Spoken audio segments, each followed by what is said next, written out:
Hi guys, it's Miss Nikki. Today I'm going to be reading you The Lorax by Dr. Seuss because it's his birthday month.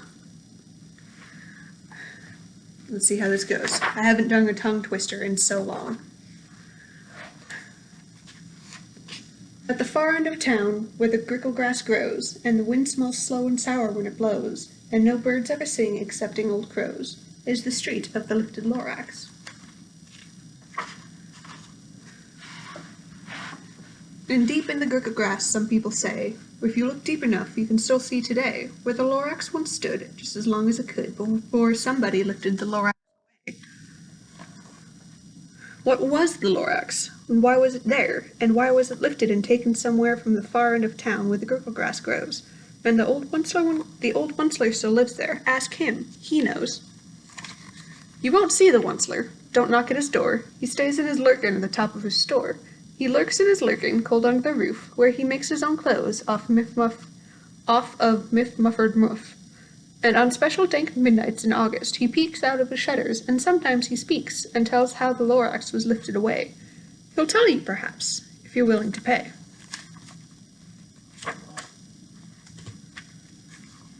On the end of a rope, he lets down a tin pail, and you have to toss in 15 cents, and a nail, and the shell of a great-great-great-grandfather snail.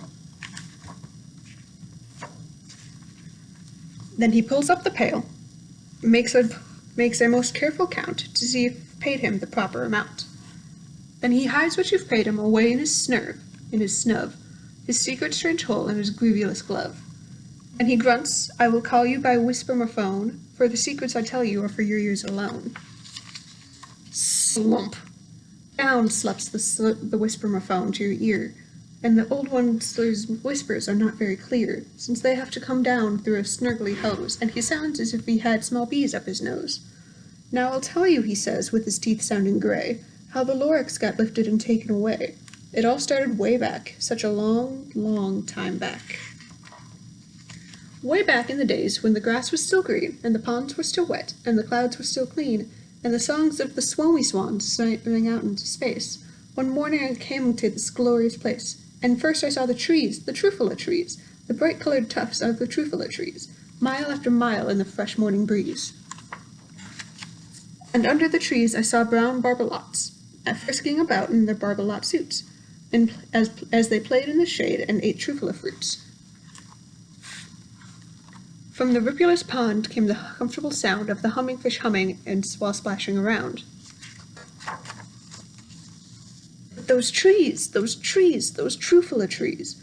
All my life I've been searching for trees such as these.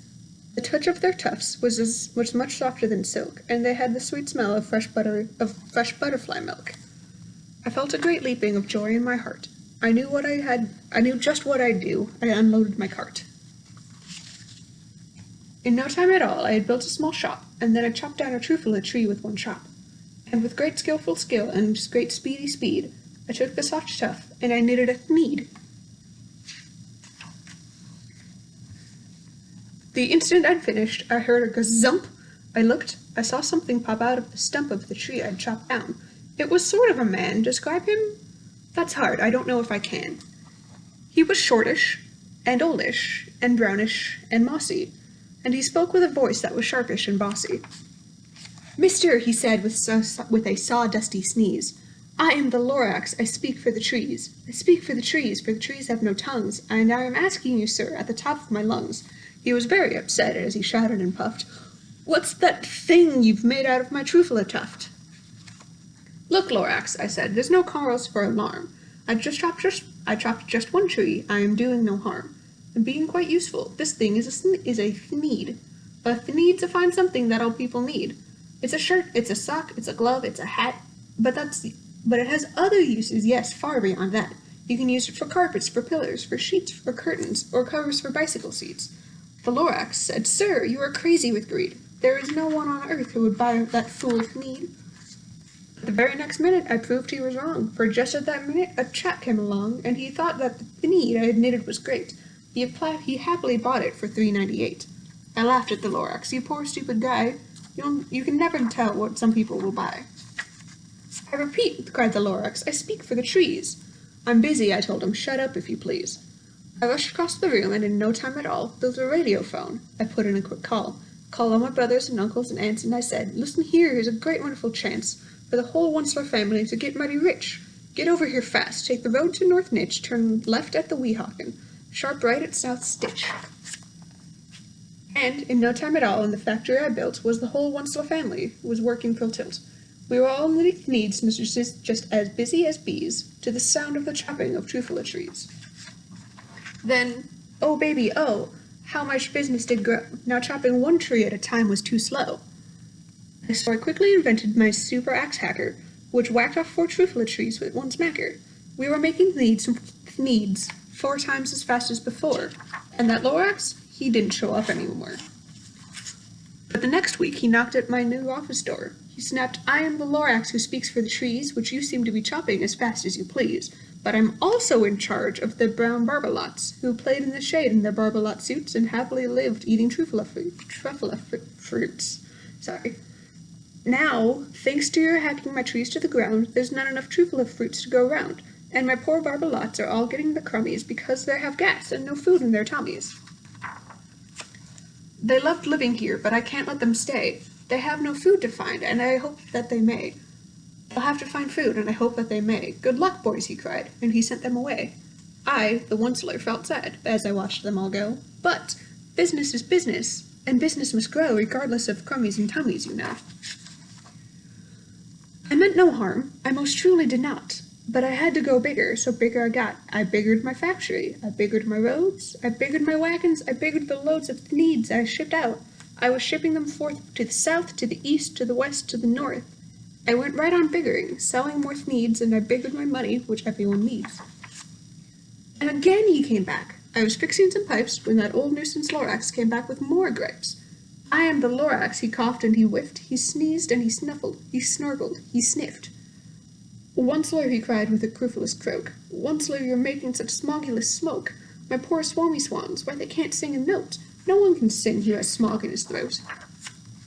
"And so," said the Lorax, "please pardon my cough, they cannot live here, so I am sending them off. Where will they go? I don't hopefully know. They may have to fly for a month or a year to escape from the smog you've smogged up around here." "What's more," snapped the Lorax, his dander was up, "let me say a few words about the gluppity-glop, gluppity-glup. Your machinery chugs on day and night without stop, making gluppity-glup and also sloppity-slop. And what will you do with this leftover goo? I'll show you, you dirty old Onceler man, you. You're glumping the pond where the hummingfish hummed. No more can they hum, for their gills are all gummed. So I'm sending them off. Their future is dreary. They'll walk on their fins and get woefully weary in search of some water that isn't so smeary." And then I got mad. I got terribly mad. I yelled at the Lorax, "Now listen here, Dad. All you do is yap-yap and say bad, bad, bad, bad. Well, I have my rights, sir, and I'm telling you, I intend to go on doing just what I do. And for your information, you Lorax, I'm figuring on biggering and biggering and biggering and biggering, turning more truffula trees into needs, which everyone needs."